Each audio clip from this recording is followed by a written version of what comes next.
En este video veremos sistemas dinámicos que pueden ser descritos a través de sistemas lineales, de sistemas de ecuaciones diferenciales lineales.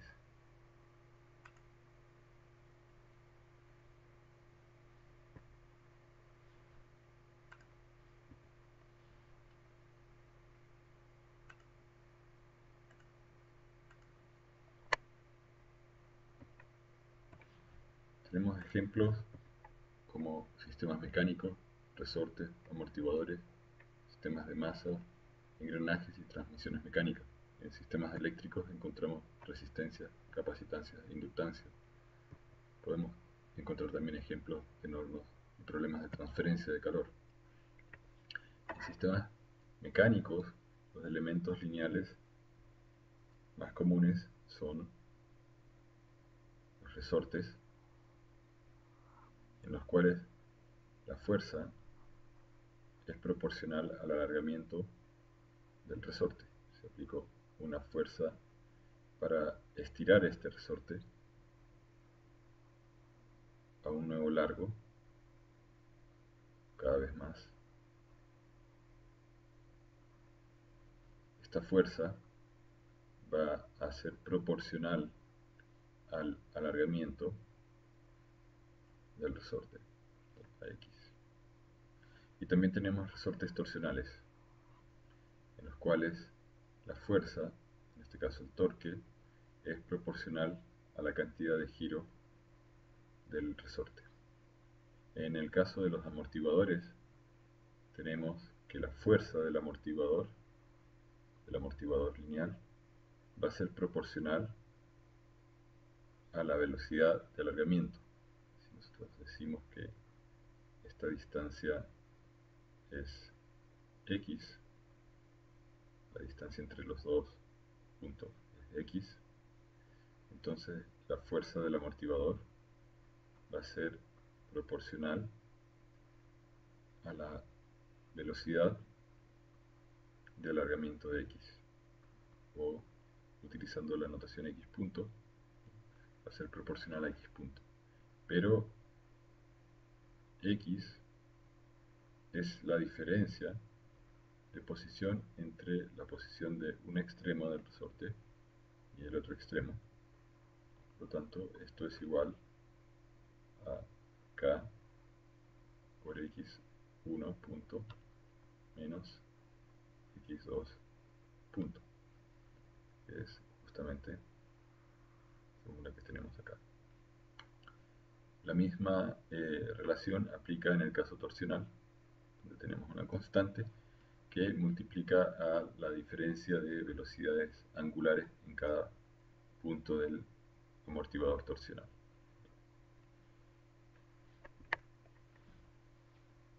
Sistemas en los cuales hay una masa, la segunda ley de Newton establece que la fuerza F va a ser proporcional a la masa por la aceleración de la masa, que es también igual la masa por la derivada de la velocidad de la masa en el tiempo.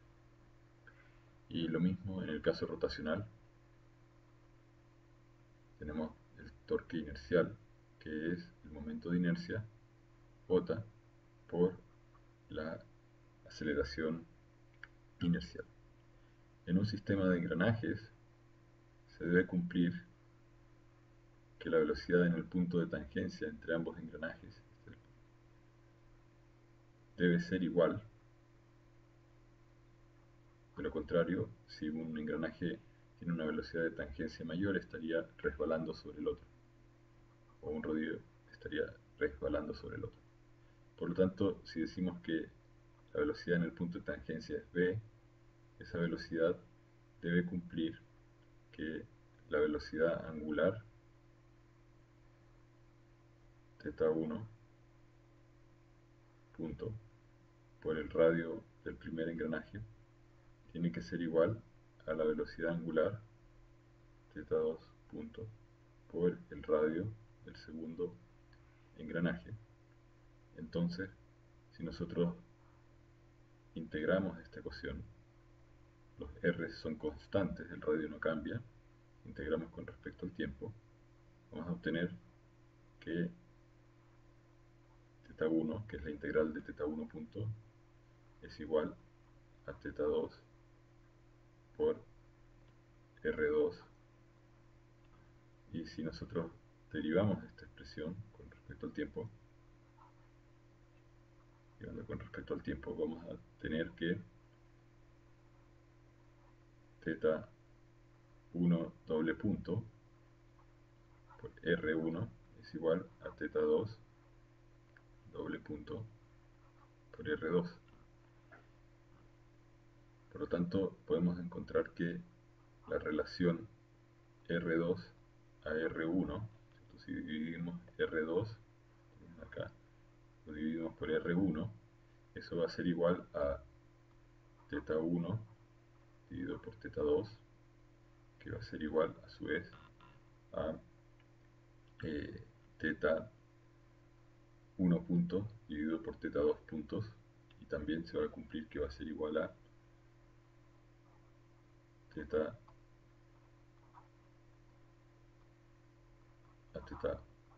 doble punto dividido por θ2 doble punto. Ahora, ¿de dónde sale esta relación entre los torques?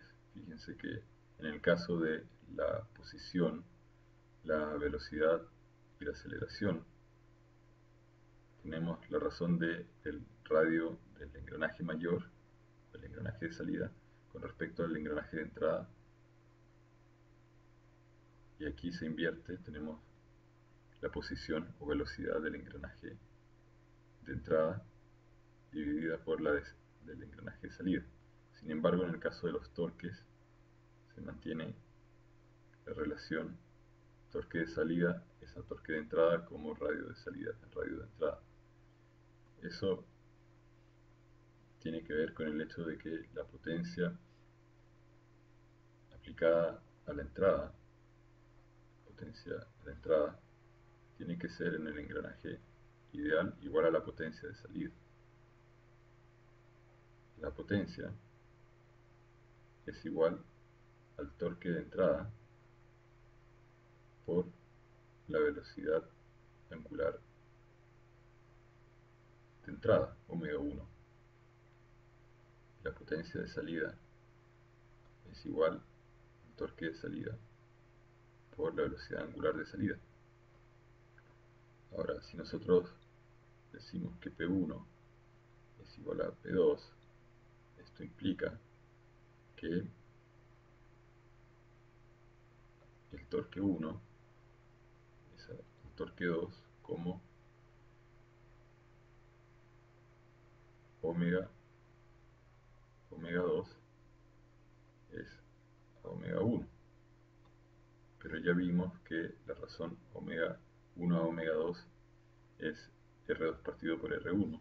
Por lo tanto, el inverso, omega 2 partido por M1, va a ser R1 partido por R2. De esta manera se comprueba que el torque de entrada es al torque de salida como el radio de entrada es al radio de salida, o la relación inversa en ambos casos. Esta de acá y esta de acá. Esta expresión resulta de una manera similar de la conservación de la energía. La energía cinética es igual a un medio momento angular de inercia por omega 1 al cuadrado. Y esa energía, que es la energía cinética a la entrada, tiene que ser igual a la energía cinética a la salida.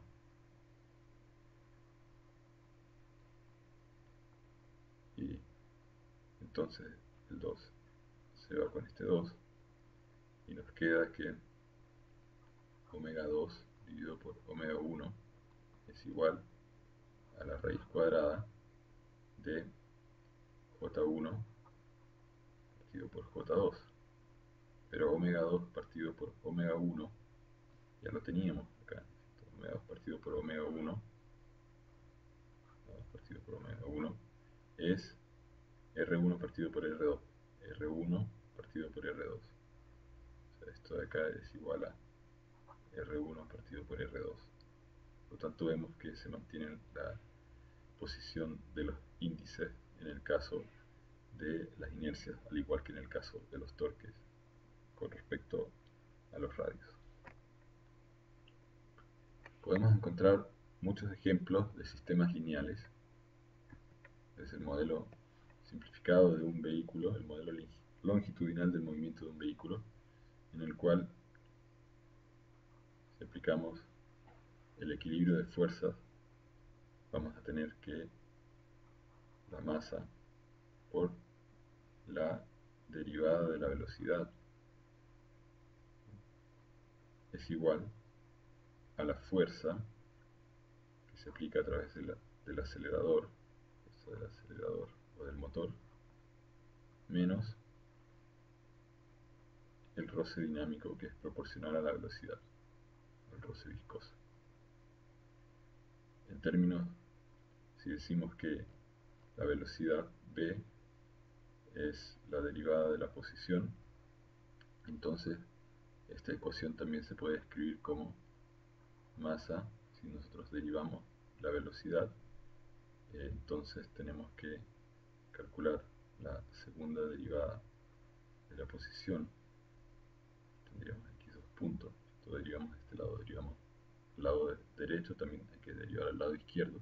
Entonces tendríamos x doble punto igual a la fuerza del motor o de aceleración menos c por x punto.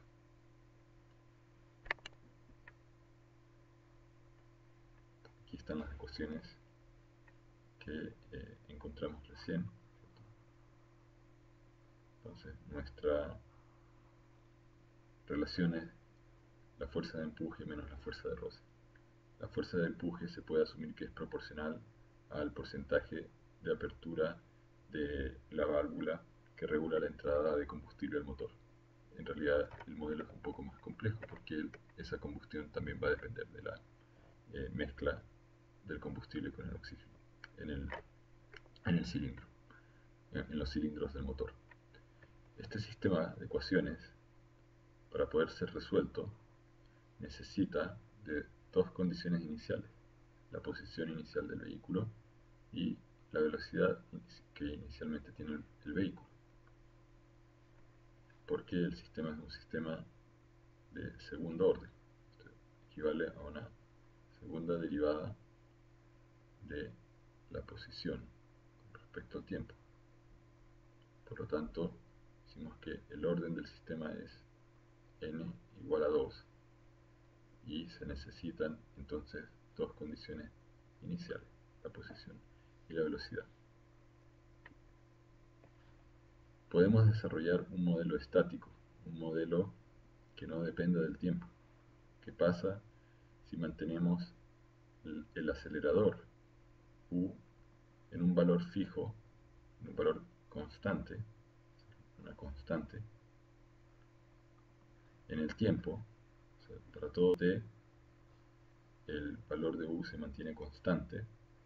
Entonces, eh, si nosotros decimos que el auto está en equilibrio y deja de acelerar, entonces la aceleración va a ser 0. X2 puntos va a ser igual a 0. Esto va a implicar entonces que masa por x2 puntos es igual a 0. Y entonces, si este término es 0, se tiene que cumplir que se equilibran la fuerza de empuje con la fuerza de roce. Tienen que ser iguales, de manera de que el vehículo deje de acelerar. Entonces, cuando ocurre dicha igualdad, si este término es 0, lo que va a ocurrir es que C por X punto va a ser igual acá por U, el porcentaje de apertura de las válvulas que regulan el flujo de combustible al motor. Por lo tanto, x punto va a ser igual a k partido por c, que son constantes del modelo, por u. Este modelo decimos que es un modelo estático. En el largo plazo, para un u constante, el vehículo va a alcanzar una velocidad x punto, que también va a ser constante. En la práctica, efectivamente ocurre un periodo transitorio en el cual el vehículo va a tener que acelerar y partir. Si estaba en el reposo, va a tener una velocidad inicialmente cero y posteriormente esa velocidad va a ir incrementándose de cero hasta un nuevo valor. Y una vez alcanzado ese valor de equilibrio, la velocidad se va a mantener, siempre y cuando el u se mantenga constante.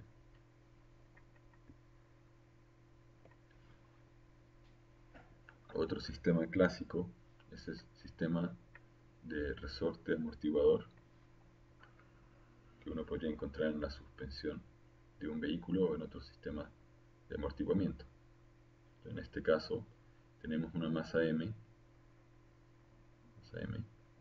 que se desplaza una cierta cantidad x cuando se aplica una fuerza F.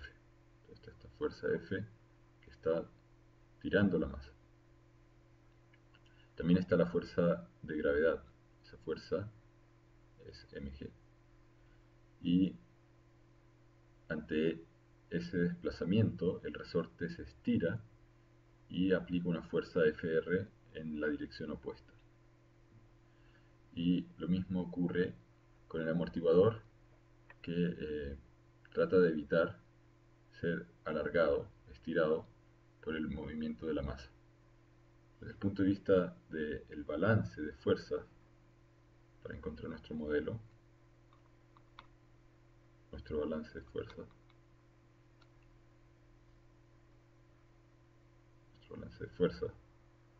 establece que la masa por la aceleración, aplicando la segunda ley de Newton, es igual a la sumatoria de fuerzas que actúan sobre el cuerpo. En este caso, la fuerza externa F,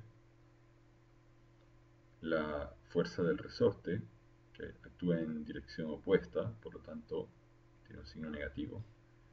Estamos asumiendo que el movimiento es positivo hacia abajo en este caso, y por lo tanto todas las fuerzas que actúan en la dirección del movimiento se asumen positivas, y las fuerzas que actúan en la dirección contraria se asumen negativas.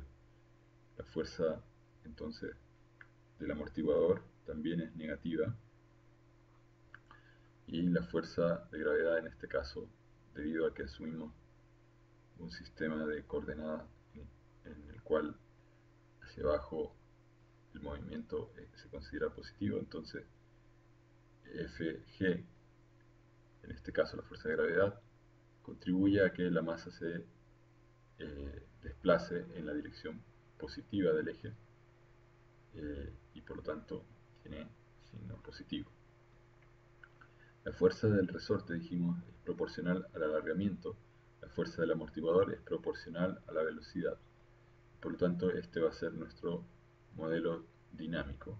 Es un modelo dinámico porque depende de las variaciones de la variable de posición en el tiempo. Por variaciones me refiero a la variación de la posición en el tiempo y a la variación de la posición, que es la variación de la velocidad en el tiempo, que equivale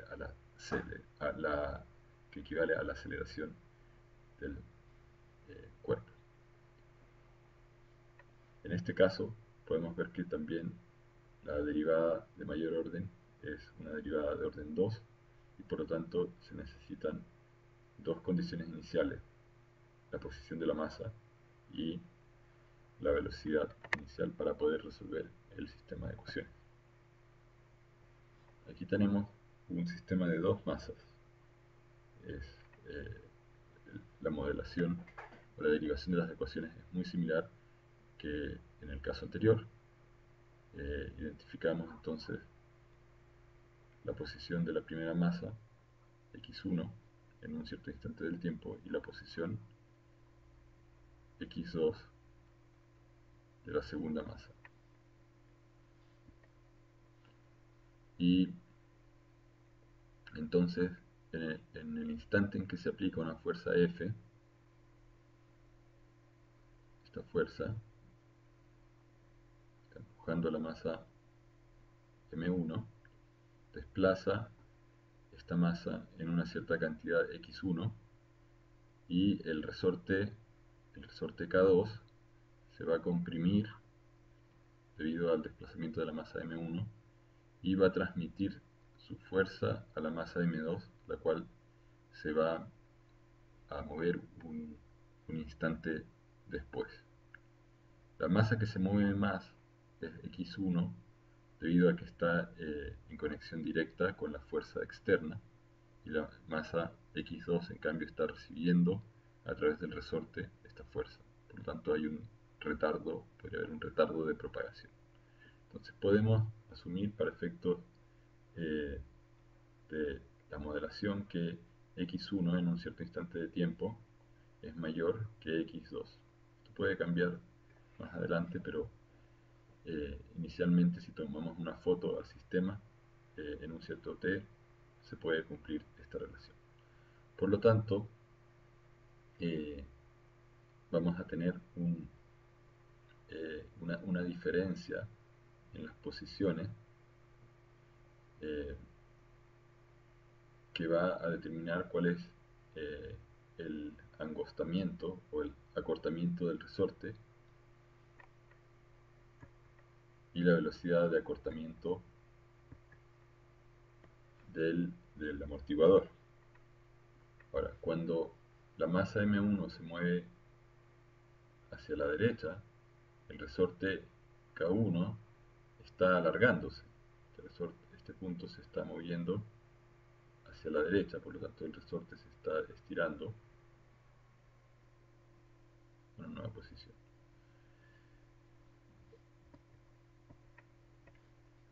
Por lo tanto, haciendo un equilibrio de fuerzas sobre la primera masa, aplicando la segunda ley de Newton, vamos a tener que la masa por la aceleración de esta masa, que es la segunda derivada de la posición, x1, es igual a la fuerza externa, y estamos asumiendo que x1 es positivo hacia la derecha, por lo tanto aquí tenemos un signo positivo, pero la fuerza del primer resorte está apuntando en el sentido negativo, por lo tanto esa fuerza trata de que la masa no incremente su posición, no incremente la variable posición x1, por lo tanto tenemos menos k por x1, que es el alargamiento. Decimos que esta variable de largo L crece en una cantidad x1, por lo tanto la variación del resorte, la variación del largo del resorte va a ser igual a el largo nuevo, que es L más x1, menos el largo original, que es L, y esto es simplemente x1. Se van los L. Entonces, por eso la fuerza del resorte es proporcional a su alargamiento, que en este caso es x1. El resorte se comprime, el resorte x2 se comprime debido a que pierde una cierta cantidad de largo debido a que este punto avanza una cantidad de x1, pero por este lado de acá el resorte avanza un poquito menos, la fuerza se propaga después, avanza un poquito menos.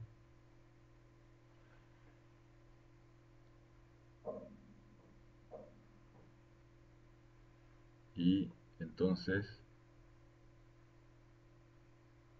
hasta ese punto. Entonces, el alargamiento neto es x, en este caso esa variación de distancias es x1 menos x2.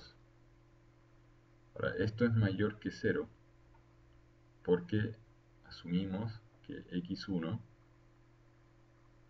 era mayor que x2 inicialmente. Por lo tanto, esa diferencia de x1 menos x2 es positiva, es un número positivo.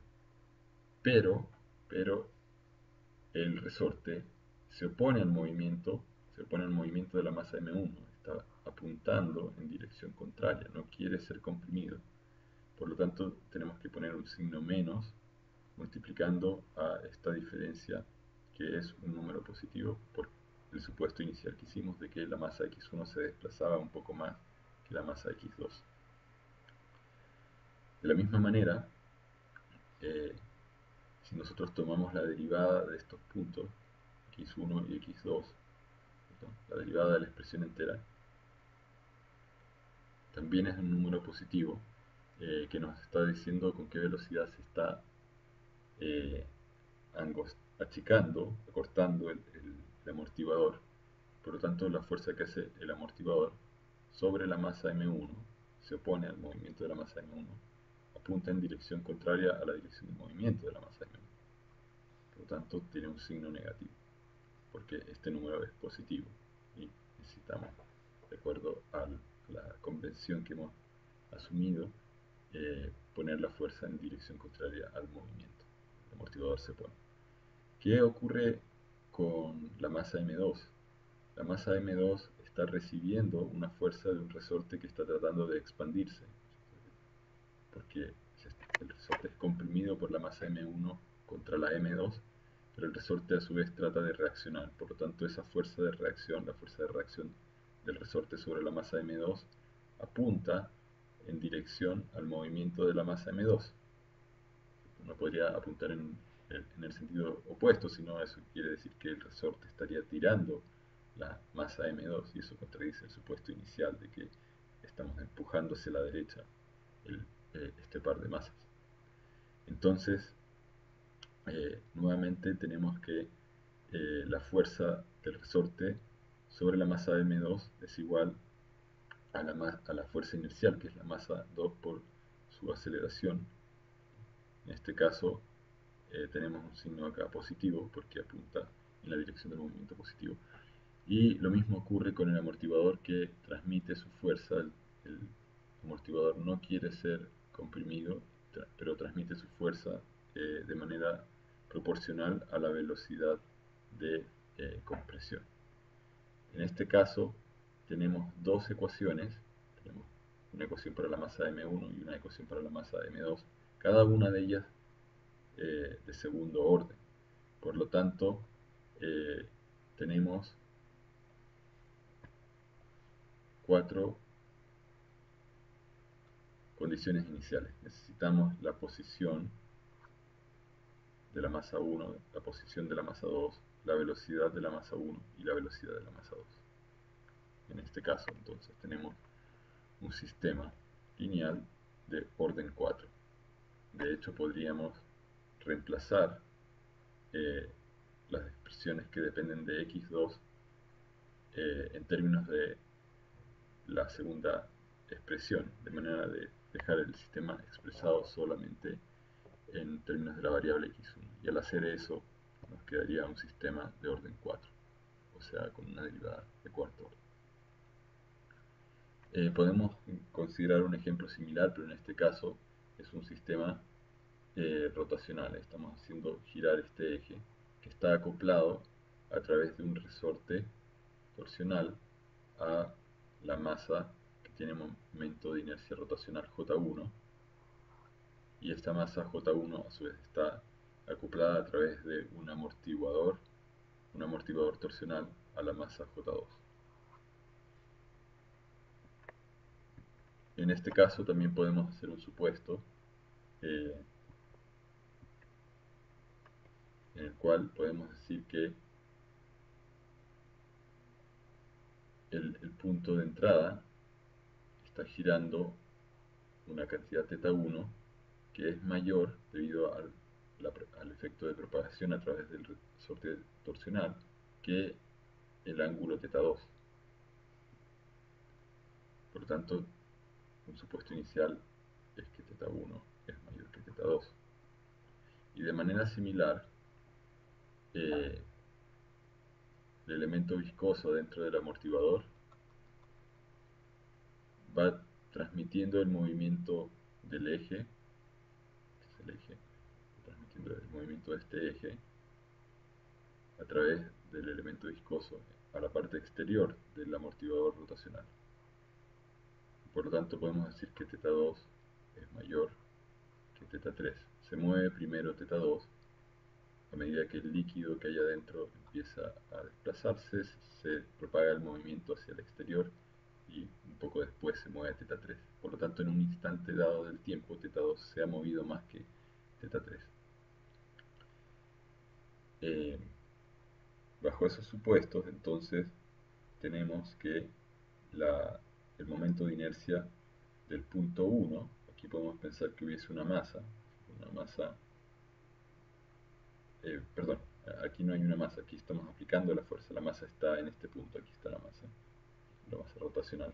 J1 por la cantidad que se mueve esta masa en segunda derivada, o sea, por la aceleración angular de la masa, θ2 puntos, es igual a la fuerza que le aplica por un lado el resorte torsional, que la hace girar, y esa fuerza es K por la diferencia, ¿cierto? θ1 menos θ2, que causa el movimiento a través de este ángulo que es ajustado externamente por alguien o por algo, menos la fuerza que hace el amortiguador rotacional, que trata de oponerse al movimiento. Entonces, igual que en el caso lineal, el amortiguador rotacional, si decimos que esto estaba girando, la masa J1 está girando en un cierto sentido, en un sentido, podríamos decir, horario, la parte exterior y el líquido interno trata de oponerse a ese movimiento, entonces gira en un sentido antihorario. Por lo tanto, la masa J1 está experimentando la reacción del amortiguador en el sentido opuesto. Y la masa J2 entonces va a girar en el sentido opuesto. Por lo tanto, vamos a tener que θ3 puntos, que es la posición angular, θ3, va a ser proporcional a θ2 punto menos θ3 punto. Ustedes dirán, pero ¿cómo θ2 punto? ¿Y por qué aquí no hay un signo menos? No hay un signo menos porque dijimos que θ2 es mayor que θ3, por lo tanto, en esta definición, θ2 se ha movido más que θ3, ese es un signo positivo, o sea, esta diferencia es positiva, si derivamos θ2 menos θ3, que es mayor que 0, y lo derivamos, también se satisface que la diferencia de velocidades es mayor que 0, por lo tanto este es un número positivo y necesitamos que sea positivo porque θ3 es positivo por convención en la dirección de la flecha, son positivos en la dirección de la flecha, esta flecha es negativa.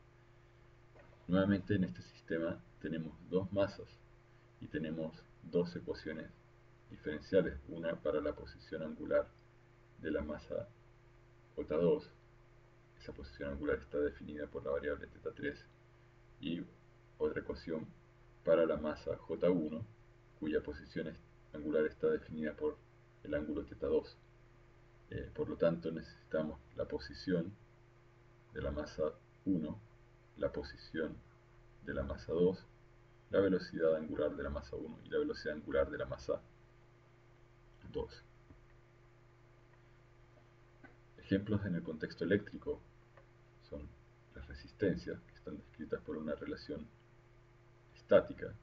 Estática, en este caso, R es una constante, no depende del tiempo, que relaciona el voltaje con la corriente que circula a través de ella. Entonces tenemos que la caída de tensión de más a menos, de un potencial mayor a un potencial menor, es proporcional a la cantidad de corriente que circula a través de la resistencia. En este caso, en el caso del condensador, tenemos que la corriente es proporcional a la variación de voltaje entre las placas del condensador. Y en el caso de la inductancia, la tensión en los bornes de la inductancia, en los extremos de la inductancia, es proporcional a la variación de corriente en el tiempo, a la derivada de la corriente en el tiempo, por la inductancia. Por lo tanto, utilizando los modelos ideales básicos, podemos encontrar, haciendo un, eh, un análisis de malla. En este caso estamos aplicando un balance de energía, considerando la energía que se pierde en la resistencia, pasando de un potencial mayor a un potencial menor, que se pierde en la inductancia, pasando de un potencial menor a un potencial mayor, a medida que la corriente va fluyendo del potencial mayor al potencial menor. Entonces aquí tenemos una corriente I y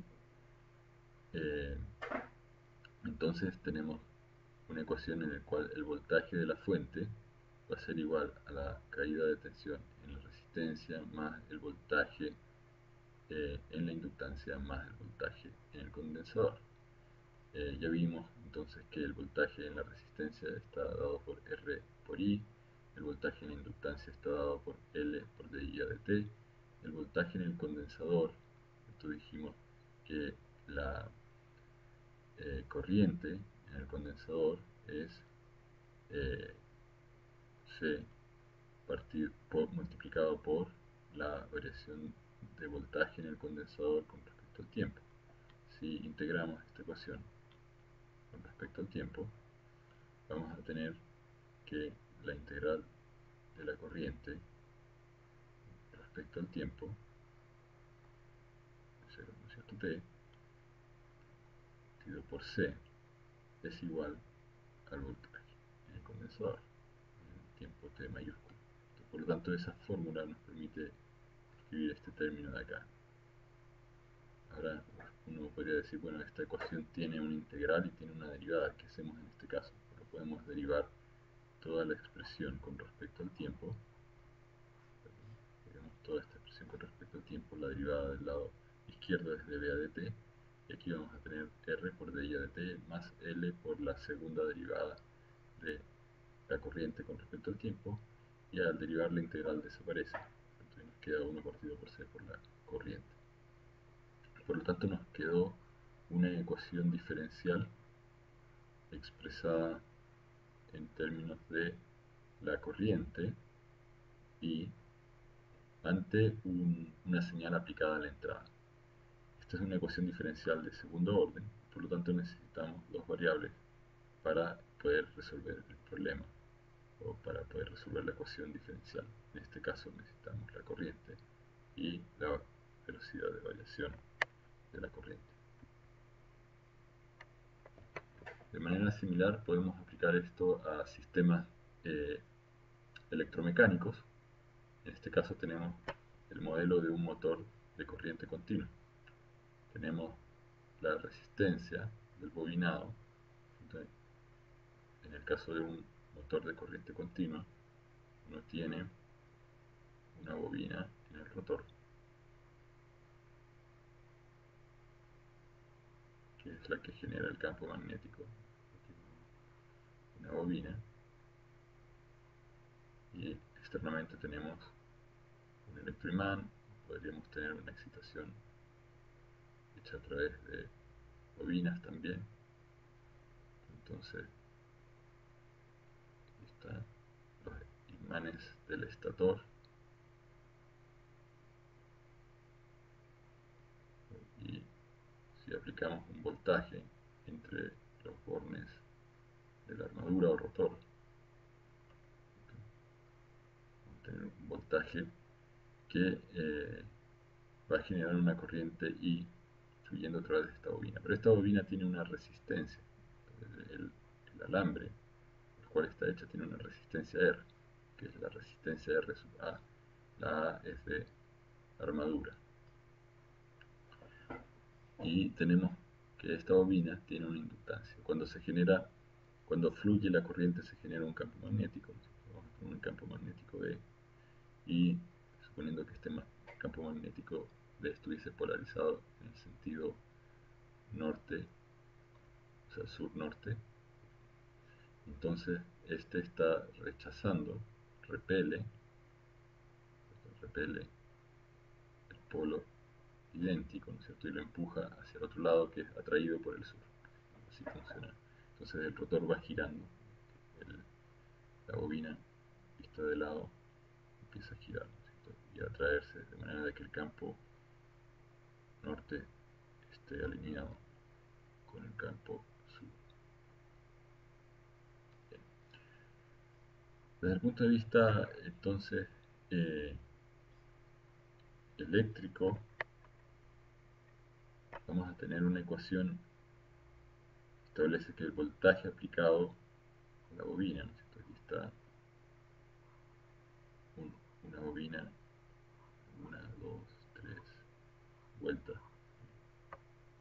Tenemos acá un voltaje V sub A aplicado eh, y que puede estar descrito por un circuito que tiene una resistencia RA, una inductancia LA y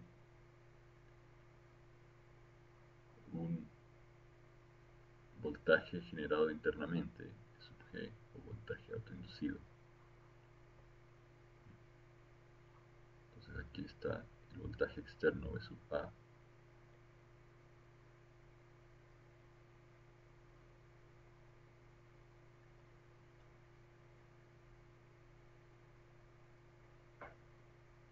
V sub A. Entonces se genera una corriente I y vamos a tener que la caída de tensión en la resistencia es R por I sub A, porque es la corriente del rotor o de armadura, I sub A, más la caída de tensión en la inductancia, LA por dA de T, más el voltaje inducido. Este voltaje sub G es proporcional a la velocidad de giro. Entonces, la constante de la fuerza electromotriz, pero en realidad no es se llama así, pero no es una fuerza. Si nosotros tenemos una bobina, la ley de Faraday establece que el voltaje que se genera en estos puntos es proporcional a la variación por la ley de Faraday del campo electromagnético. Entonces esta bobina eh, vista de lado estaba entre dos imanes. En el dibujo anterior estaba entre dos imanes. Y si bien los imanes están quietos, los imanes en el estator están quietos, el rotor está girando, y por lo tanto el flujo magnético que la atraviesa está cambiando, ¿no? A medida que la bobina va girando, en algún momento va a estar alineada con el flujo, ¿no? Va a estar en esta posición y las líneas de campo no la van a atravesar. Es como que el, el flujo a través de la bobina varía sinusoidalmente con el ángulo, va a depender del ángulo. Por lo tanto, hay un voltaje que se está generando en los bornes de la bobina, producto de la variación phi del campo magnético phi. Y ese voltaje es este voltaje generado internamente, por eso se llama voltaje autoinducido. Si el rotor gira muy rápido, va a ocurrir que en cierto punto este voltaje generado internamente iguala al voltaje externo. Entonces, si este es igual a B sub A, y lo pasamos para el lado izquierdo, al final se van a restar, entonces va a pasar restando, y nos va a quedar una ecuación donde queda solamente esto igual a cero. Y para que eso sea igual a cero se necesita que tanto la corriente como la derivada de la corriente sean cero. Y por lo tanto, cuando ocurre esa situación, Quiere decir que no hay corriente fluyendo a través de la resistencia y de la inductancia. ¿Por qué? Porque el voltaje externo, dijimos, este voltaje V sub A iguala al voltaje interno E sub G. Entonces, este punto está a la misma tensión que el punto externo. Y entonces, al estar al mismo potencial, no hay una corriente entre este borne externo y el borne o la parte interna, lo que podría llamarse la parte interna del motor. Entonces, si no hay un flujo, si no hay un flujo, lo que va a ocurrir es que no se va a generar un campo magnético B, o phi, eh, en esta espira, en esta bobina. Y al no tener ese campo magnético B, el rotor no va a ser atraído o repelido por los electroimanes que están en el estator.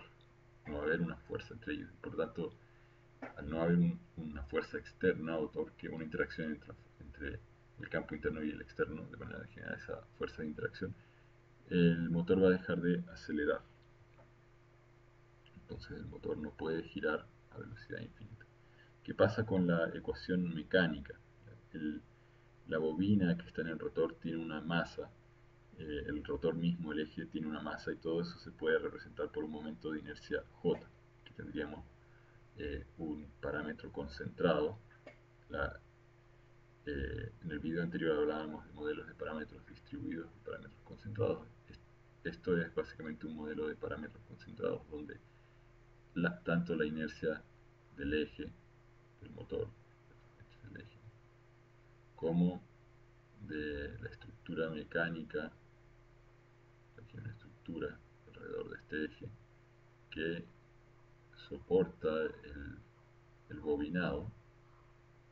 Tenemos una bobina, un alambre. Todo el sistema tiene cada uno de estos elementos tiene un momento de inercia propio, pero el conjunto entero tiene un momento de inercia J, que está acá. Ese momento de inercia por la aceleración angular, que es la derivada de la posición angular, es igual al torque motriz. Ese torque motriz es proporcional a la corriente.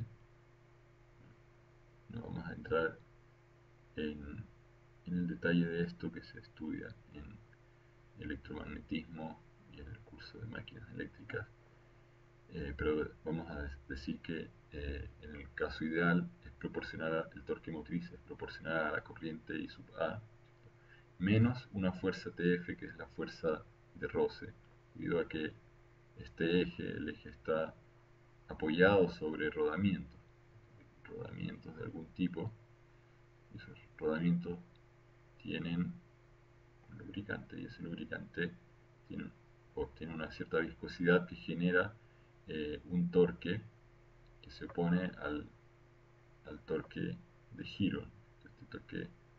El torque viscoso T sub F, ese torque típicamente va a ser proporcional, va a haber una constante de proporcionalidad a la velocidad angular. Y finalmente hay un torque de carga, porque este eje podría estar conectado, por ejemplo, a una polea, y a su vez la polea está moviendo la caja de un ascensor, o alguna carga que se está acá, levantando, izando a través de este sistema. Podría ser una grúa, un tecle, y está levantando una carga, la está moviendo hacia arriba en Z, y esa masa pesa mg. Esta masa pesa mg, y por lo tanto el eje que está tratando de aplicar un torque o una fuerza que va a ser eh, la fuerza en la polea, pues tenemos una polea de radio R. Entonces, si aplicamos un torque tau,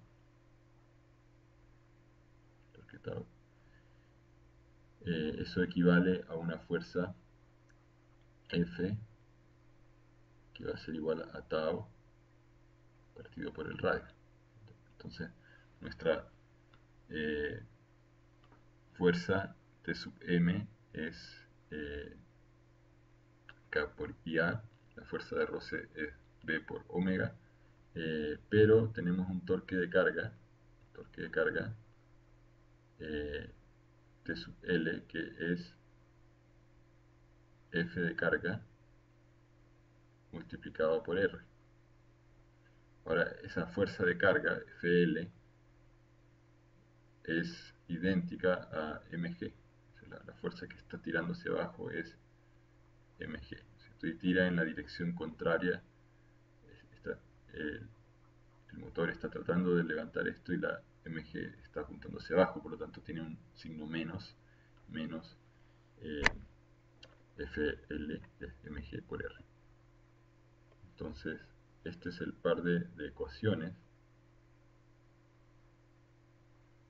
que describen este sistema. Ahora, ¿qué pasa si nosotros tuviésemos un engranaje pequeño conectado a un engranaje grande que está a su vez conectado a una polea de radio R, y esta polea a través de un cable o de alguna correa moviendo una masa M?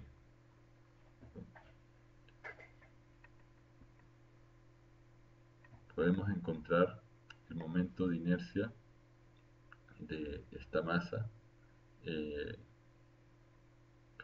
y referirlo o expresarlo en este punto. Eh,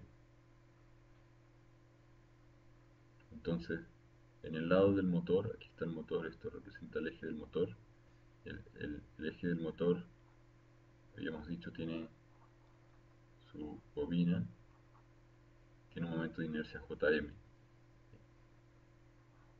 Pero a ese momento de inercia se le suma el momento de inercia del primer engranaje. Ese engranaje, este primer engranaje, tiene un momento de inercia J1. Entonces se suman los dos momentos de inercia J1, Jm y J1. Ahora, por las relaciones que habíamos visto inicialmente, en las cuales teníamos que la razón J1 partido por J2 es igual en raíz de esto, es igual a la razón R1 partido por R2, podemos expresar el momento de inercia J2 y referirlo al lado de J1 como si este objeto que tiene momento de inercia J2 estuviese girando a la velocidad angular de J1. Entonces, esto viene del hecho de que la energía cinética que tiene este elemento tiene que conservarse, independiente de si la contabilizamos como algo como un objeto que está girando en este lado o como un objeto que lo sumamos acá en este lado, ¿no? Y lo ponemos, lo agregamos para representar el efecto de J2. Entonces, si J2 está donde está, la energía cinética que tendría, ¿no es cierto?, sería la energía cinética de J2 va a ser igual a un medio J2 por la velocidad angular omega 2 al cuadrado. Pero esa energía cinética es equivalente a haber puesto un medio J2 por, nosotros sabemos que omega 2 es igual a R1 partido por R2 por omega 1. Por lo tanto, omega 2 al cuadrado es igual a R1 partido por R2 al cuadrado, omega 1 al cuadrado. Entonces, si reemplazamos este omega 2 aquí, vamos a tener que la energía cinética de J2 es igual a un medio J2 por R1 partido por R2 al cuadrado por omega 1 al cuadrado. Por lo tanto, todo este término de acá es la energía cinética equivalente es J2 visto desde el lado omega 1. O sea, sería lo mismo haber puesto este engranaje que tiene una masa inercial J2, un momento de inercia J2, ¿cierto? Entonces, la energía cinética de algo que está puesto acá con un momento de inercia J2 con respecto a 1, ese elemento tendría una energía asociada, la energía de J2 referido a 1 es igual a un medio J2 referido a 1 por la velocidad angular de ese eje, que es omega 1 cuadrado. Pero dijimos que J2 referido a 1 es todo esto, J2 por R1 dividido por R2 al cuadrado. Por lo tanto, eh, poner una masa acá, J2 dado 1, es igual que poner una masa J2 en el otro lado. Esto está multiplicado por omega 1 al cuadrado y este también está multiplicado por omega 1 al cuadrado. Por lo tanto, es igual. Ahora, esta razón R1 partido por R2 la podemos escribir como n. Podríamos declarar que n es igual al radio 1 partido por el radio 2. O bien que el engranaje pequeño tiene un,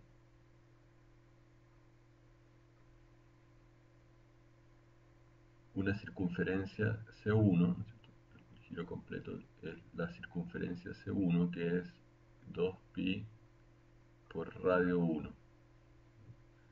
O también uno puede decir que es el paso entre dientes, la distancia entre dientes es P1, y si el engranaje tiene N1 dientes, entonces tendríamos N1P. Digamos que el paso es simplemente P. Ahora, el engranaje 2, que es más grande, el engranaje 2 es más grande, tiene más dientes, tiene que tener un paso entre dientes que también tiene que ser P, el paso entre dientes. De lo contrario no van a engranar, no van a calzar, ¿cierto? El engranaje cuando lo ponga en contacto con el engranaje grande, el pequeño con el engranaje grande. Tiene que tener una distancia entre dientes igual. Si uno tiene una distancia más pequeña, entonces no engrana, no entraría uno dentro del otro. Y por lo tanto la circunferencia del engranaje grande C2 es 2pi por el radio 2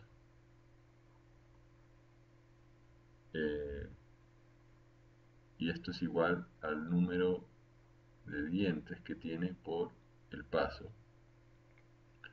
Y si nosotros dividimos circunferencia 1 por circunferencia 2, vamos a tener 2pi R1 dividido por 2pi R2, se van los pi y los 2 y queda R1 partido por R2, pero esta razón también es N1 partido por P1 dividido por N2 partido por P. Perdón, P1 y P son el mismo, ¿no? Dijimos que P1 y P son el mismo y que el engranaje grande tendría un paso P2, pero que también tiene que ser igual a P. Por lo tanto, se van los P y lo que obtenemos es que la razón de radios de R1 a R2 es igual a la razón de dientes del engranaje N1 a N2. Por lo tanto, este N también se puede escribir en términos de la razón de la cantidad de dientes que tiene un engranaje partido por la cantidad de dientes que tiene el otro engranaje en vez de usar la razón de radios. Bueno, eh, utilizando el mismo principio, es posible mover el momento de inercia equivalente de esta masa. Y esa masa m tiene un momento de inercia JL. Uno dirá, pero si esta masa se está moviendo linealmente, ¿cómo puede tener un momento de inercia? Lo podemos ver de la siguiente manera. Si tenemos una polea conectada a través de una correa o un cable a otra polea y desplazamos esto con una cierta velocidad v, esta masa m va a tener una energía cinética que es un medio masa por la velocidad al cuadrado. Pero en este punto de tangencia sobre la polea, que también se tienen que mover a velocidad v cuando la polea avanza, si no se puede amontonar, estos puntos que tienen velocidad tangencial v, v es igual a la velocidad angular de la polea por el radio. Por lo tanto, esta fórmula es igual a un medio masa eh, por la velocidad al cuadrado, que es r cuadrado por omega cuadrado. Ahora, eh, si nosotros reemplazamos entonces esta masa por un elemento que está puesto en este punto de acá, que tiene un momento de inercia equivalente, JL, igual a masa por radio al cuadrado, entonces sería lo mismo que haber utilizado una masa que tiene una energía cinética lineal y haberla reemplazado por una masa que tiene energía cinética rotacional. Da lo mismo, esta está rotando, esta está moviéndose linealmente, pero el punto es que la energía cinética que ambas tienen es de la misma magnitud.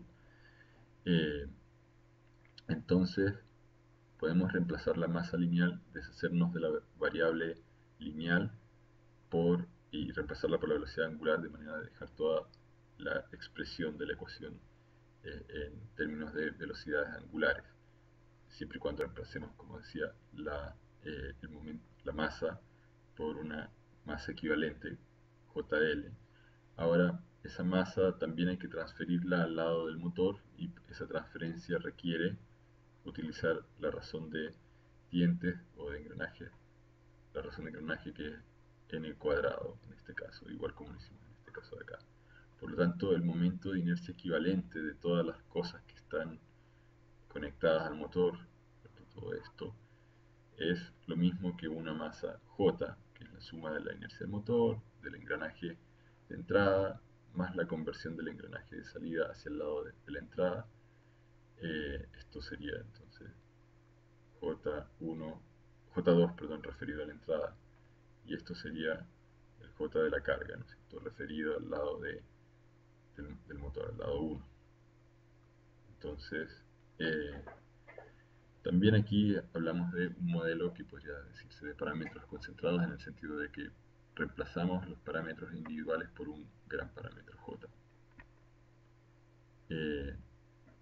Un argumento similar nos permite establecer que el roce viscoso que ocurre en los puntos de apoyo del mecanismo, entonces aquí estos rodillos que guían la carga tienen un roce con la carga, un roce viscoso, un roce dinámico, que uno podría decir es una constante v de carga por la velocidad, pero ese roce, dado que la velocidad lineal se puede escribir como omega por r, la velocidad angular omega, omega 2, pero omega 2 a su vez lo podemos escribir en términos de omega 1 usando la razón de engranaje, para dejar todo expresado en términos de la velocidad angular del motor, que es omega 1 igual a omega.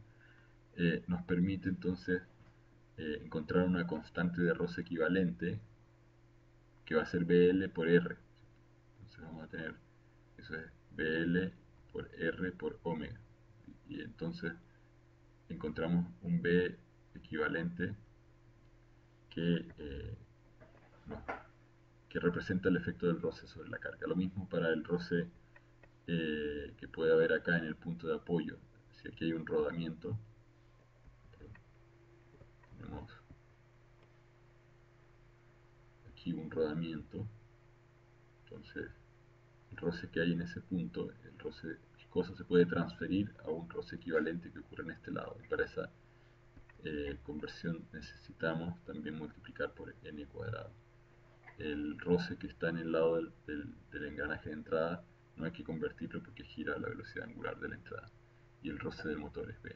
Por lo tanto, eh, llevando todos los elementos al lado del motor, nuevamente encontramos una ecuación en la cual se pueden unir los efectos de cada una de las piezas de una ecuación diferencial, que es en este caso de primer orden, porque estamos expresando la derivada de la velocidad angular, que es la aceleración, menos, menos el roce, que es v por la velocidad angular, el roce viscoso. Ahora sí, en vez de utilizar omega, nosotros utilizamos la posición angular. Sabemos que omega es la derivada de la posición angular y omega punto es la derivada de omega a de t, que es la derivada de la posición angular, ¿no es cierto? Esto es de la, de la velocidad angular, por lo tanto esto es d cuadrado de t cuadrado. Entonces, este omega punto podría ser reemplazado por una derivada de segundo orden acá. Aquí podríamos poner la segunda derivada de teta con respecto al tiempo. Y aquí tendríamos que eso es la derivada de omega, perdón, esa es la derivada de teta con respecto al tiempo. Y por lo tanto, vamos a tener un sistema que es de segundo orden en la parte mecánica, esta es la ecuación mecánica. Y tenemos un sistema de primer orden, la derivada mayor eh, ocurre en la derivada de la corriente. Entonces tenemos orden 2 y orden 1. El orden total del sistema es la suma del orden de cada ecuación. Tenemos un sistema de orden 3, n va a ser igual a 3. Por lo tanto necesitamos tres condiciones iniciales para poder resolver el sistema. Una manera de ver que efectivamente es así, que se necesitan tres condiciones iniciales, es despejar la corriente de armadura a partir de la ecuación eh, del motor. Nosotros acá en la ecuación del motor teníamos que el torque motriz es K por la corriente. Este de acá dijimos que es B por omega. Y esto también puede ser una constante eh, o puede tener o puede ser algo en función de omega. En este caso es N por la masa por G, el peso del, de la masa por el radio. Si convertimos esto en la carga que hace una fuerza lineal en un torque. Y de aquí podemos despejar I. ¿Cierto? Podemos despejar I en términos del resto, de esto y de esto de acá. Al hacer ese despeje obtenemos esta expresión. Ese es el despeje de la corriente a partir de la ecuación mecánica. De la ecuación mecánica. Y aquí tenemos la ecuación eléctrica. ¿No? Ecuación eléctrica. Y entonces vemos que la ecuación eléctrica contiene la corriente, por lo tanto, una vez que despejamos la corriente, tenemos una expresión para la corriente de aquí, tenemos que I es igual a J omega punto más P omega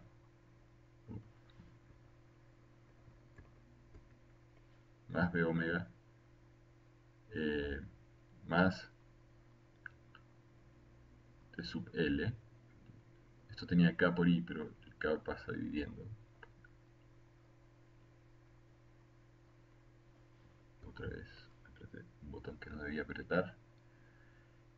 Y derivando esta expresión con respecto al tiempo, derivando con respecto al tiempo, entonces se transforma en doble derivada, derivada simple, derivada de esa fuerza. Y entonces tenemos una expresión para la derivada de la corriente en función de las velocidades angulares. La misma expresión para la corriente que habíamos obtenido hace un momento la podemos poner aquí adentro de la ecuación. Entonces, toda la expresión nos va a quedar en términos de velocidades angulares. Eso es lo que tenemos acá. esta parte de acá que proviene de derivar la corriente y multiplicarla por la inductancia, LA, y esta parte de acá que proviene de multiplicar la corriente por la resistencia. Entonces la corriente, aquí la teníamos la expresión para la corriente, la J partido por K sub T omega punto, más B partido por K sub T omega, etc.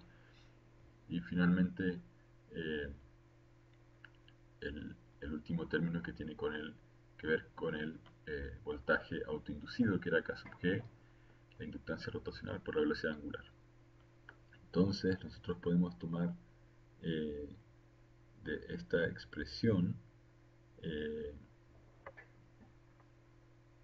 la derivada de la velocidad angular doble. Tenemos que omega punto es lo mismo que la derivada doble de teta con respecto al tiempo, y al poner doble punto esto se transforma en la derivada triple, por lo tanto omega doble punto es la derivada triple de teta, omega punto es la derivada doble de teta, aquí está omega punto, podemos juntar este término que es coeficiente de omega punto con este término de acá, podemos juntar este término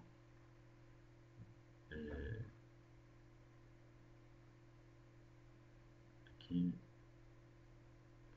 este término con este término de acá, ambos son factores de omega, entonces omega es la derivada de teta con respecto al tiempo, entonces vamos a tener esta derivada de teta con respecto al tiempo, y juntando este término con este de acá aparece todo este coeficiente, juntando los coeficientes de omega punto, que son L por B dividido por KT, L por B. El KT, como está dividiendo en todos los puntos de la ecuación, podemos multiplicar la ecuación por K sub T a la izquierda y K sub T a la derecha, si se van, se van, se van, se van, se van, y nos queda K sub G por K sub T. Entonces vamos a tener aquí LAJ sumado, este término está multiplicando a omega doble punto, vamos a tener que dividir toda la ecuación por JLA, entonces este se va, aquí al dividir por LA se va, queda dividido por J. El punto es que al juntar los términos se simplifica la expresión y queda de esta manera. Entonces aquí lo que podemos ver es que tenemos una derivada de tercer orden de la posición angular, aquí una derivada de segundo orden, de primer orden, igual a el voltaje, la derivada del torque de carga y el torque de carga multiplicado por unas constantes. El punto es que la ecuación diferencial es una ecuación diferencial de orden 3. Tenemos entonces que usar la posición, la velocidad angular y la aceleración angular para poder resolverla, a menos de que tengamos un sistema de dos ecuaciones diferenciales, en la cual, en este caso, esta ecuación, que es de orden 2 porque tiene teta doble punto, esto es la segunda derivada de teta, también podríamos resolverla si tuviésemos la posición angular inicial, la velocidad angular inicial y la corriente inicial. Entonces, esta ecuación diferencial es de primer orden, necesitamos la corriente para poder, si nosotros despejamos esta derivada en términos del resto e integramos la ecuación, vamos a tener que la corriente su A va a ser la integral de algo que tiene BA menos la corriente más, etcétera, la condición inicial. Esto lo integramos de 0 a un cierto t con respecto a tau, nuestra variable auxiliar del tiempo de tau. Entonces, el punto es que necesitamos la corriente inicial. En este caso tendríamos que hacer una integral doble para poder despejar θ en función del resto. Entonces, fuese despejable de manera sencilla. Entonces, el punto es que vamos a necesitar para hacer esa integral doble tanto la posición como la velocidad angular. ¿Qué es esto? Aquí es una representación, un modelo del sistema a través de la función de transferencia. Entonces, nosotros en la transparencia anterior teníamos un modelo que tiene unos coeficientes.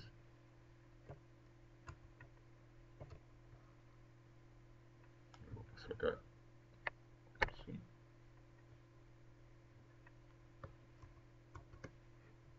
Voy a tener que ampliar esto, el zoom máximo.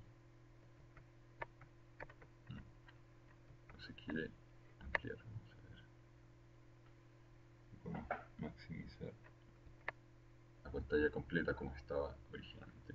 Entonces,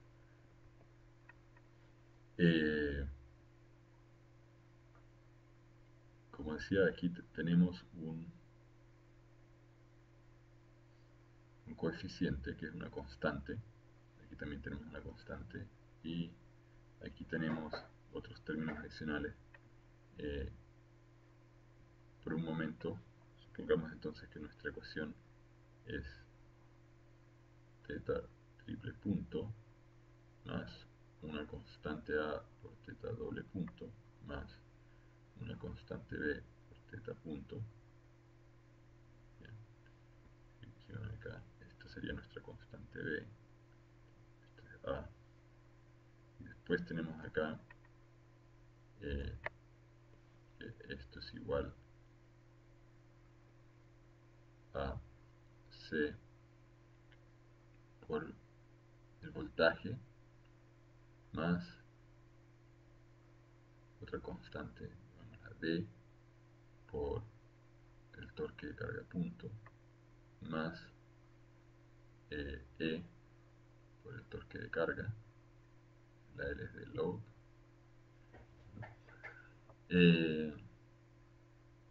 Entonces, si nosotros aplicamos la transformada de Laplace, esto lo vamos a ver más adelante en más detalle, la transformada de Laplace nos va, asumiendo condiciones iniciales iguales a 0, nos va a dar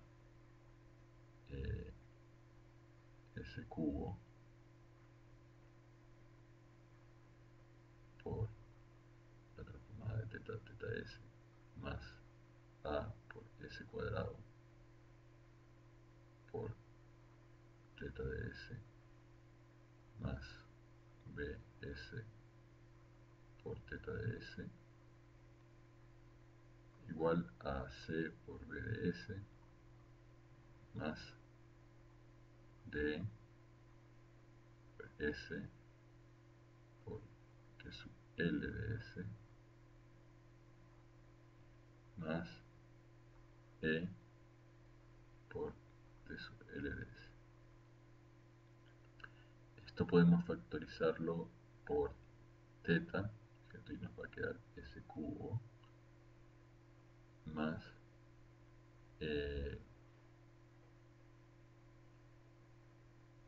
A por S cuadrado más B por S, todo esto factor de teta de S, y esto va a ser igual a C por B de S más ds más E factor de TLS. Ahora, nosotros sabemos que la, la derivada de la posición angular, la derivada de la posición angular es igual a la velocidad angular. Si nosotros aplicamos la transformada de Laplace a esto, asumiendo condiciones iniciales iguales a 0, vamos a tener S por teta de S igual a omega de S. Entonces, podríamos reemplazar y decir que teta de S es igual a 1 partido por S omega omega mayúscula. En realidad debería haber escrito esto como omega, pero da lo mismo. Entonces podemos reemplazar teta de s en esta ecuación y dejar todo expresado en términos de omega. Y va a quedar, porque aquí el s se va a ir, si yo reemplazo este teta de s, lo reemplazo por todo esto de acá. Entonces vamos a tener un 1 partido en s.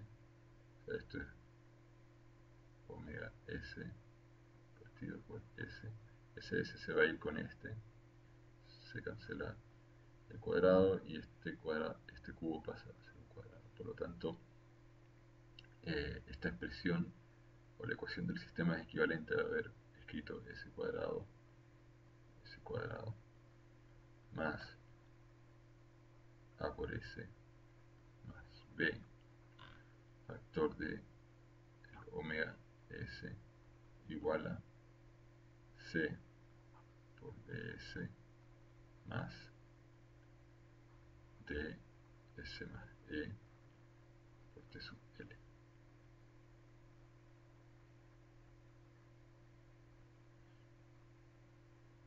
Entonces podemos despejar omega y omega de s, omega de s va a ser igual a c constante partido por s cuadrado más a s más b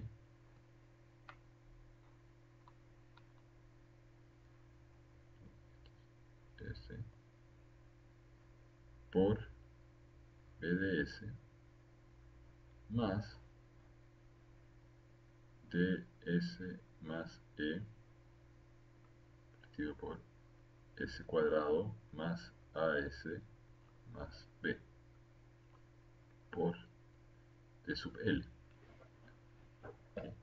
Entonces la salida omega de este sistema podemos decir que es igual a multiplicar la entrada, ¿ya? La entrada es b sub a multiplicada por este término, ¿ya? Que sería parte de este s, ¿cierto?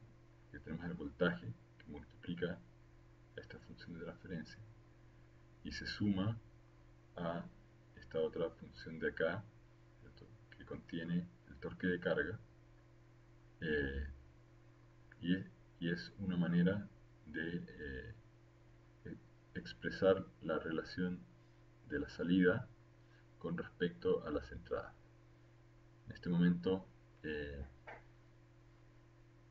no he explicado bien en detalle cómo es que aparece esta función de acá, eso lo vamos a ver más adelante, pero simplemente aquí la idea es mostrar que uno puede establecer a través del modelo de ecuación diferencial un modelo que describe la relación de cómo responde la salida. En este caso nos podría interesar controlar la velocidad del ascensor, si es que la caja fuese un ascensor o de un motor, en función del voltaje aplicado y de la carga.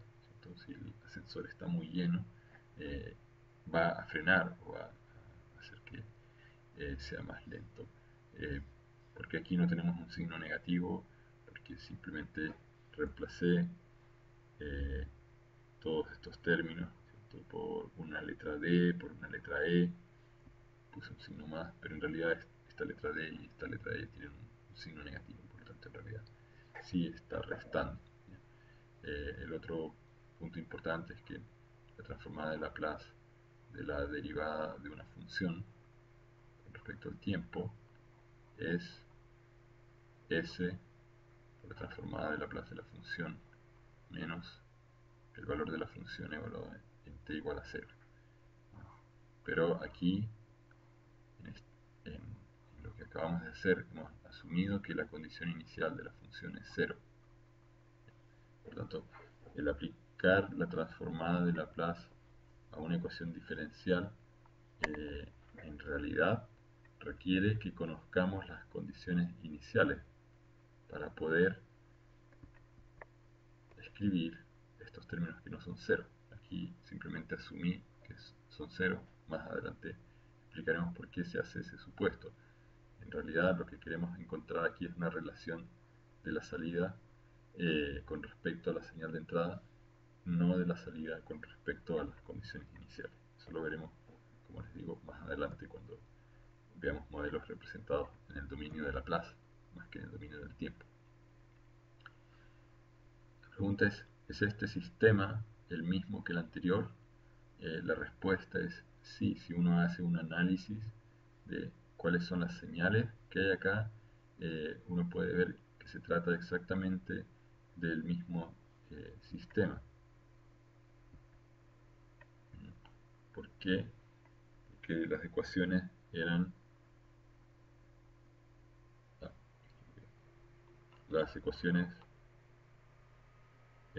una ecuación mecánica, J por la aceleración angular igual a K de torque por la corriente más, en realidad es menos el roce viscoso menos el torque de carga. Y tenemos otra ecuación que es la ecuación eléctrica. Dice voltaje es igual a la resistencia por la corriente más la inductancia por la derivada de la corriente con respecto al tiempo más la constante de voltaje autoinducido por la velocidad angular. Entonces, si se fijan acá tenemos T sub L que está con signo negativo. A ese T sub L se suma, aquí está T sub L, se suma K sub T por la corriente. Entonces, aquí está la corriente. La multiplicamos K sub T y tenemos K sub T multiplicado por la corriente. Y se le resta B multiplicando la velocidad angular. O sea, aquí está la velocidad angular, multiplicamos por B, aquí aparece B por omega. Entonces aquí está B por omega.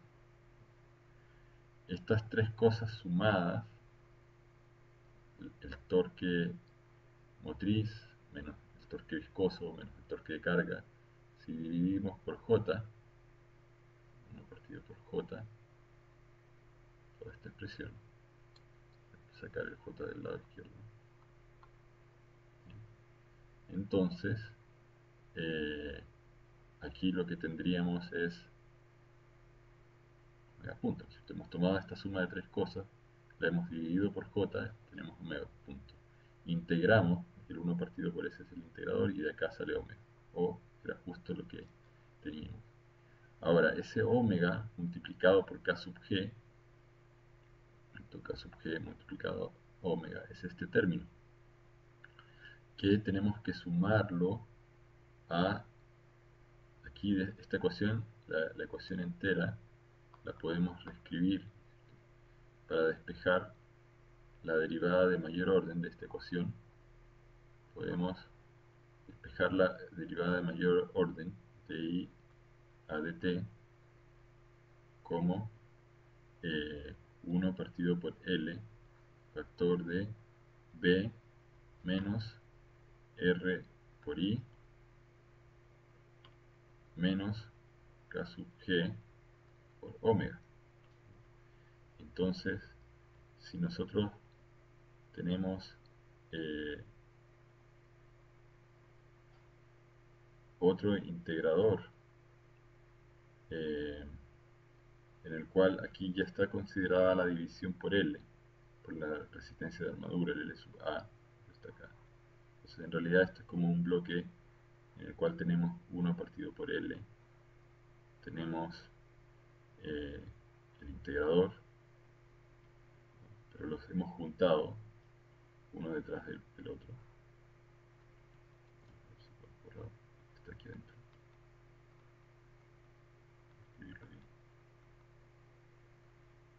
Entonces tenemos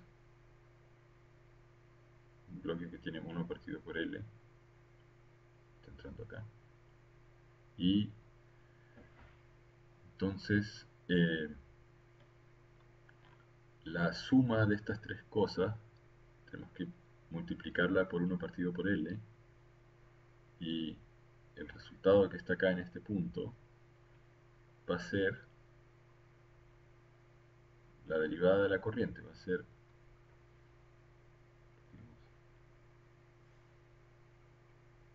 perdimos el puntero, va a ser la derivada de la corriente con respecto al tiempo, y al integrar vamos a tener la corriente. Entonces, en este punto está saliendo la corriente. Esta señal de corriente era la que necesitábamos aquí para esto de acá, efectivamente. Y aquí tenemos entonces la suma de los tres elementos del voltaje. Tenemos menos resistencia por corriente, que es resistencia por corriente. Aquí está la corriente, aquí tenemos en esta línea R por I. Y nos falta sumar K sub G por omega. K sub G por omega está acá, ¿cierto? De aquí viene el K sub G por esta línea. Por ahí. Entonces, la suma de estos tres elementos, dividida por L, integrada, aquí está el integrador, estas dos operaciones, como dijimos, están juntas, nos dan la corriente. Y entonces esto está básicamente simulando o resolviendo este par de dos ecuaciones diferenciales que están acopladas entre sí, porque hay variables de, de la parte mecánica que se necesitan en la parte eléctrica. Entonces necesitamos la velocidad angular para calcular el voltaje autoinducido en la parte eléctrica. Y en la parte mecánica, en la ecuación mecánica, necesitamos el valor de la corriente que viene de la parte eléctrica para poder eh, despejar y obtener la velocidad angular. El cambio de velocidad angular es proporcional a la intensidad de corriente. La intensidad de corriente genera un campo magnético. Mientras más fuerte es, más fuerte va a ser la atracción con los electroimanes o los imanes permanentes del estator en el motor de corriente continua. Por lo tanto, esa fuerza que es proporcional a la corriente va a afectar la velocidad angular y la aceleración angular. Entonces, podemos hacer la implementación de una simulación de distintas maneras, ya sea a través de una función de transferencia, a través de la integración y la multiplicación en términos de elementos básicos, son diagramas de Simulink. También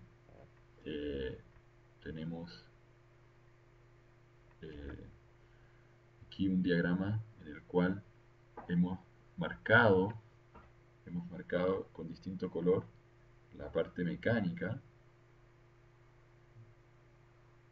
y en color naranja, y en color celeste la parte eléctrica. Estos dos sistemas coexisten.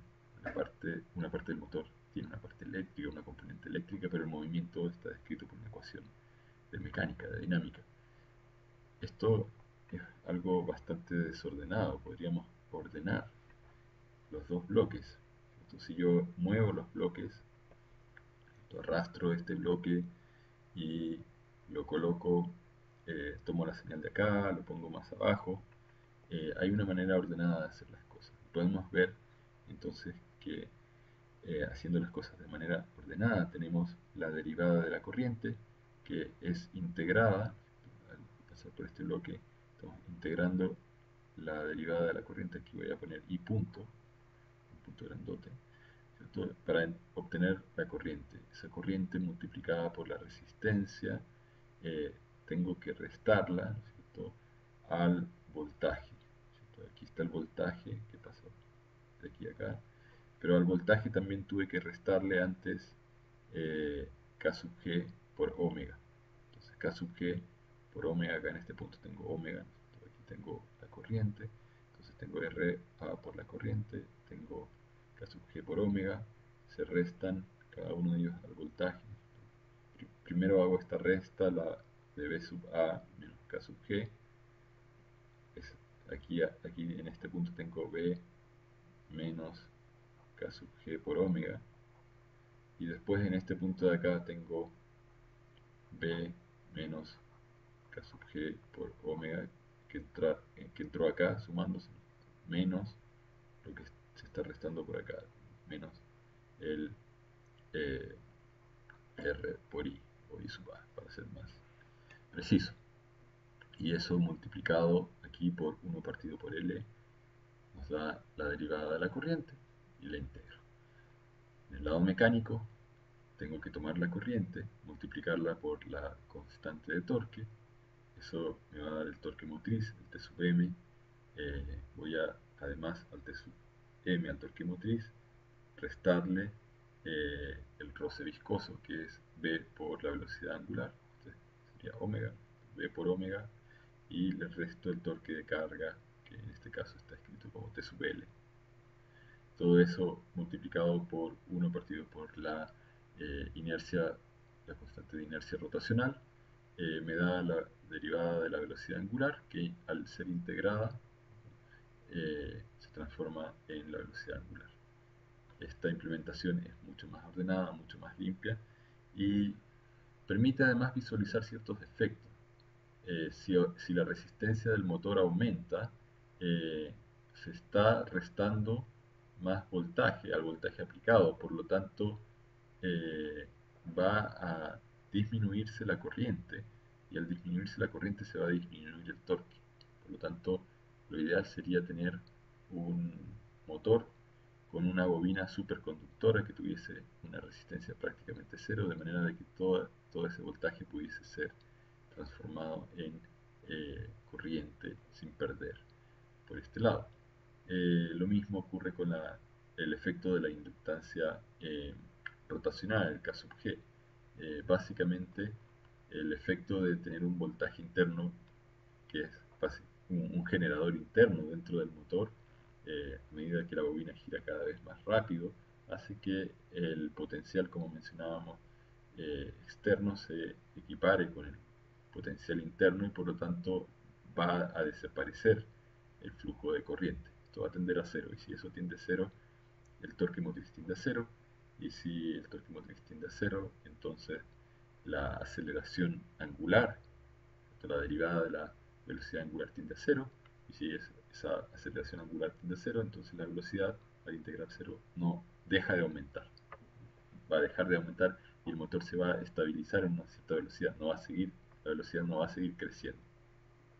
Además tenemos el roce interno, el roce viscoso, podría uno ver este efecto interno, que va restando torque motriz, además del torque externo de carga. Por lo tanto, lo ideal sería tener un motor que tenga muy poco roce, de manera de que no se frene, si es que uno quisiera aprovechar. Y estos puntos de acá son los que de alguna manera le restan eficiencia al sistema. Por eso hay una parte de la energía que no se transforma en energía de movimiento. La potencia de salida va a ser el torque de salida por la velocidad angular.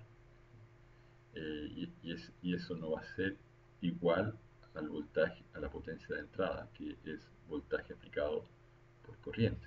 Entonces aquí tenemos que la potencia de salida, la potencia de salida mecánica es el torque de salida por la velocidad angular. Ese torque de salida es el torque motriz menos algo. Entonces el sistema no tiene eficiencia 1, tiene una eficiencia menor. En un motor de corriente continua la eficiencia típicamente está alrededor del 80-90%, la eficiencia del motor eléctrico de corriente continua. Entonces, el implementar las cosas de manera ordenada, donde podemos ver la parte mecánica, la parte eléctrica, eh, aquí tenemos etiquetas con los nombres de cada una de las variables, puede ser muy útil para entender cuáles son los efectos de cada una de las constantes o componentes. Y si el diseñador del sistema tiene alguna capacidad de influir o de elegir algún parámetro de manera distinta, el poder visualizar en qué parte del sistema está actuando ese parámetro puede ser útil para efectivamente ver cuál es la influencia que tiene, cuál es el peso que tiene dentro de todo. A veces esa influencia no se puede visualizar de manera tan clara y por eso es útil hacer estos diagramas de bloques. Aquí hay otra implementación del sistema que también es válida, pero es menos autoexplicativa que la anterior, porque aquí básicamente lo que tenemos es una ecuación diferencial en la cual estamos obteniendo a través de esta función de transferencia que dice, multiplica la entrada, aquí vamos a poner una señal de entrada, pongamos por un momento un valor u, entonces está diciendo que la salida I sub a es igual a 1 partido por L sub a, numerador, por una función de referencia que es S más R a partido por L sub a, por la señal U. Ahora si nosotros multiplicamos acá, vamos a tener que esto es 1 partido por LA S más RA por U, y si nosotros multiplicamos eh, todo esto por si multiplicamos toda la expresión por L sub A S más RA, esto nos va a dar que U es igual a LA por S por I más RA por I. Fíjense que esto tiene la forma, justamente si pasamos al dominio del tiempo, es L por la derivada de la corriente de t más R por I. Y esta ecuación es casi V, ¿cierto? Sería igual a V si es que a esto le sumamos K sub G por omega. Entonces, este U, si nosotros, este U, si a nosotros V le restamos K sub, si a nosotros, eh, si, si nosotros restamos V menos K por omega, lo restamos acá, todo esto es U. Entonces V menos K G por omega es U. Entonces esto es V menos K sub G por omega. Entonces tenemos V menos, ¿cierto? Aquí está menos K sub G por omega, aquí está omega, sale de acá. Entonces, este bloque azul efectivamente implementó la ecuación eléctrica y el mismo análisis se puede hacer para la parte mecánica. Y vemos que este diagrama es otra manera más, esta es la cuarta manera de implementar un modelo que simula exactamente lo mismo. El problema es, parecen sistemas distintos, pero están simulando exactamente el mismo sistema. El punto aquí es que hay más de una manera de simular el sistema. Esta es parte del código que está en los ejemplos de simulación. Entonces tenemos los parámetros. Inicialmente aquí colocamos la constante de gravedad, limpiamos la memoria, limpiamos todas las variables y después definimos las constantes del motor, la resistencia de armadura, inductancia de la bobina, del bobinado del motor, la inductancia rotacional, la constante de torque, aquí está la masa, el momento de inercia del motor, eh, el roce viscoso, asumiendo que no hay carga externa. La reducción de engranajes, el primario tiene aquí hemos puesto como si tuviese un diente, o podría decir que es radio 1, esto lo podemos multiplicar por 10, este por 10 tiene 10 dientes y 200 dientes, y esta es la razón de engranaje, N1 partido por N2, el momento de inercia del engranaje 1, el momento de inercia del engranaje 2, los roces viscosos en cada lado, los parámetros de la masa en la carga, es 10 kilos, el radio de las poleas, 5 centímetros, el momento de inercia de la carga, el momento de inercia equivalente, el roce equivalente, etcétera. Y aquí entonces tenemos la ecuación que habíamos visto hace un momento para el momento de inercia equivalente de todo el sistema, el roce viscoso equivalente de todo el sistema, el voltaje de armadura aplicado al motor son 24 volts, el torque de carga es N, que es la razón de engranajes, por la masa de la carga, por la constante de gravedad, por el radio, y si nosotros hacemos una simulación, resolvemos las ecuaciones diferenciales, aquí se puede ver que el motor inicialmente está en reposo con velocidad angular omega 0. El motor empieza ante un voltaje constante a acelerar y la velocidad empieza a subir hasta que se equipara el voltaje generado internamente producto del giro de la bobina y el cambio de flujo magnético que esta enlaza al girar y hasta que se equiparan la tensión, el voltaje externo con interno, y esto se equilibra en una cierta velocidad, que es la velocidad de giro en régimen permanente del motor. Entonces con esto concluimos un ejemplo de un sistema lineal. Ciertamente este modelo del motor es un modelo ideal donde hemos utilizado elementos, un modelo ideal donde hemos utilizado eh, modelos lineales para cada una de las componentes, para la inductancia, para el condensador, la resistencia, etc. En el próximo curso, en el próximo video veremos eh, el caso de los modelos de los sistemas no lineales.